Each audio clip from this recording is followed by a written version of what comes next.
Hi, this is Silas Ram of AgentCultureVulture.com. It's day 3 of the Jaipur Literature Festival, and I'm with the author and broadcaster Anita Anand. Welcome, Anita. Thank you very much, Silas. Thanks. You've just finished your first book. Tell us a little bit about how you came to write this book. Sure. So it's called Sophia, Suffragette, Princess Suffragette Revolutionary, which sums up who she was. She was the granddaughter of the Lion of Punjab, Ranjit Singh.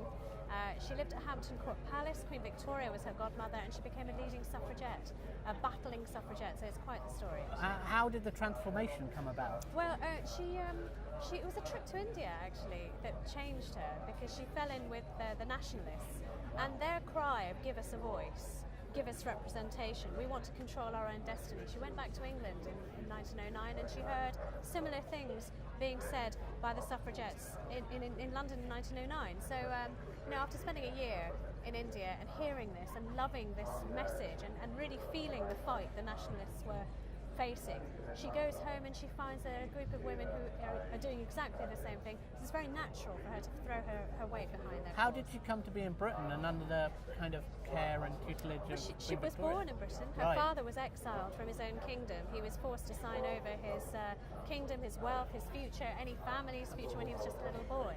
And then he comes over to Britain when he's 15 years old in 1849. And so from that point onwards, his whole destiny and the destiny of his family is all set in the UK. So most of their life is in the UK. Dilip Singh was exiled from his kingdom and then from India. He comes to Britain when he's a 15-year-old boy. He gets a place in the royal court, and he becomes a real fixture in the UK. And then, of course, even when he goes back to go and get his kingdom, his children are still here. They were born here, and they find their lives here, and that's why her story is set here. How did you come about the story? People say, how did you find her? She found me. I was on maternity leave 2010. I was looking through a magazine, and there was this picture, which I think I've shown you, Silas, which is of a woman selling papers outside in the Hampton Court. Yeah, and it's she's a striking image, but there was just something about her that made me think she was the same colour as me. Right. And her face looked Punjabi. Okay. And she looked like an auntie. Right. And so I just couldn't leave it. And then I suddenly found out her name was Singh. Well, my name is Singh by marriage, and she's a princess of Punjab. All my ancestors are from Punjab. Did you know about her before? No, I had no idea. Right. I'd heard of the Lion. I've heard of Ranjit Singh. Okay. Yeah. Vaguely aware of the tragic story of Dilip Singh, but not really, and never heard of her. And I thought, how can I be a political journalist and not know about an Indian suffragette? Why do you think she's been left out of the history book? It's a whole cataclysm of events. So on the one hand, there are only, and it's a shameful thing, there are only a handful of suffragettes we remember today. Emmeline Pankhurst and those others Emily Wilding Davidson, people like that who threw themselves into the course and almost lost their lives, either starving themselves to death or getting hurt, and killed, sadly, by making their protest. But Sophia was never allowed to do that. She tried so hard to get arrested and put in jail so she could hunger strike like the best of them, but they never sent her to prison. They would arrest her, they'd pick her up, they'd find out who she was, they'd get rid of her quickly, because we don't want the embarrassment of Queen Victoria's goddaughter in jail. And we don't want Punjab to hear that there's someone, a Dilip Singh, defying the British government. That's just not the message they needed to go back home.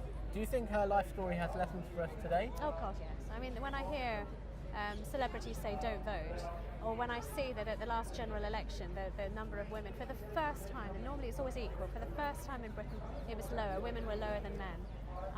We cannot forget this was not so long ago. There are living links alive who I've spoken to for the book. There are people who knew her. That's how recent the suffragette struggle is. We are spitting on their graves if we don't vote, I think. Yeah. And what next? What's the...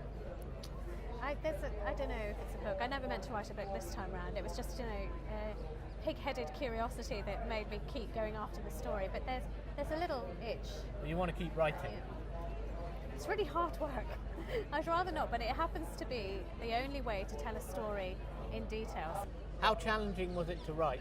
God, it's so hard. Being a first book? Yeah, it's really hard work. I mean, I'm used to sort of journalism, and yeah. you see it, you say it, it's over and done. You go home, you write it, it's done. It's Absolutely. Fish and chip paper the next day. But this is,